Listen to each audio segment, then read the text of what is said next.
para hindi ka masyadong mag-isip dun sa work. Yes. Break time muna tayo. Ay, ganun. Sabi ng mga boss, Ma'am She Gladys, kasi Miss Gladys, Ma'am She Gladys, boss ka sa aktingan. Tinaguri ang primera kontrabida dahil sa iyong iconic rules. Nako naman. Rules? Roles. Hindi, pwede rules. Okay na yung rules. Kasi, Sabi mo na kasi pag kontrabida kayo, ikaw nagkikreate ng sarili mong rules. Pwede rin. I love you. Pwede yan, pwede Ate, yan. Ma'am She Gladys, nako, sa iyong mga iconic roles. Kamusta naman ang pakiramdam na kapag sinabing kontrabida, Gladys Reyes, ay talagang iba agad ang naiisip ng marami? Ako, hindi.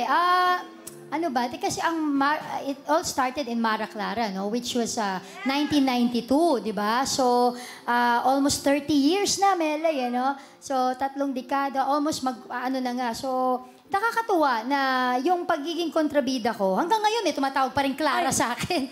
Ano? Ma'am She Gladys, would you believe? Yes. ang Mara Clara hanggang ngayon ay talagang relevant pa rin. Sumisikat pa rin ang lahat ng artista, kabatang artista na sumali kasama na dyan sila, Catherine Bernardo, di ba? At kayo ang yes, nag-umpisa and Julia. niyan.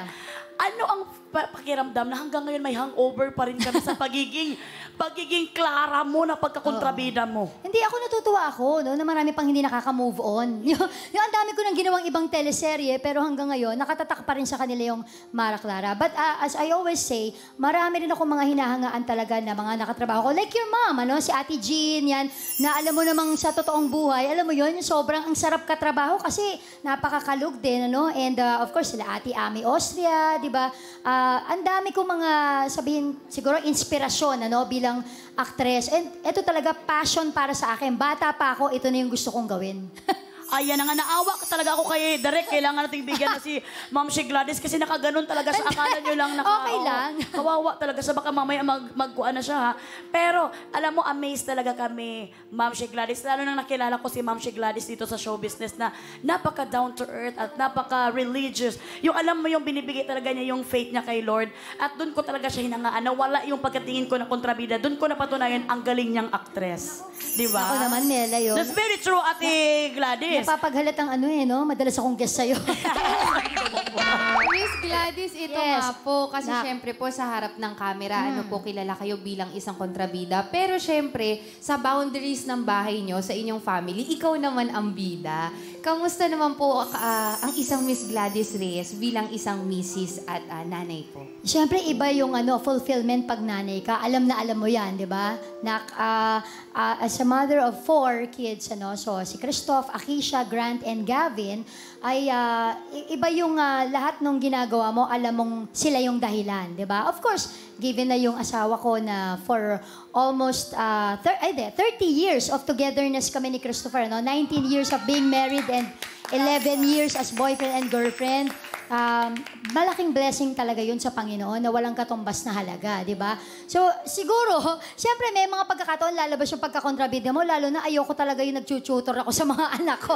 Lalabas talaga yung pagkaklara ko, yung hindi mo pa rin nakuha, di ba? Lalo na pag Filipino subject, medyo umiiksi yung pasensya ko, Parang hindi ko matanggap pagka nahihirapan sila sa Filipino subject. Pero, syempre, ano man ang mangyari, sabi ko sa mga anak ko, minsan talagang tingin nila sa akin kontrabida. Pero, ibig lang sabihin nun, kapag may mga pagkakataon hindi ko pinapayagan, di ba, o gagagayat ako sa kanila, lahat ng yun para sa ikabubuti naman nila. Diba? At nag-pay off yun dahil syempre honors.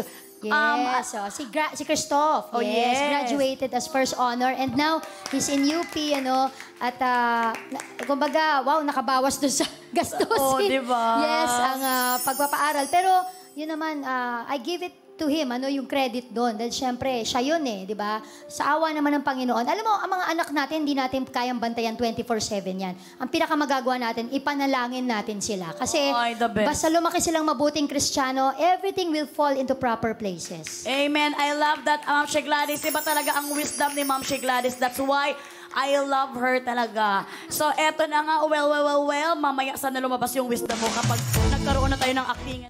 1, 2, 3, 4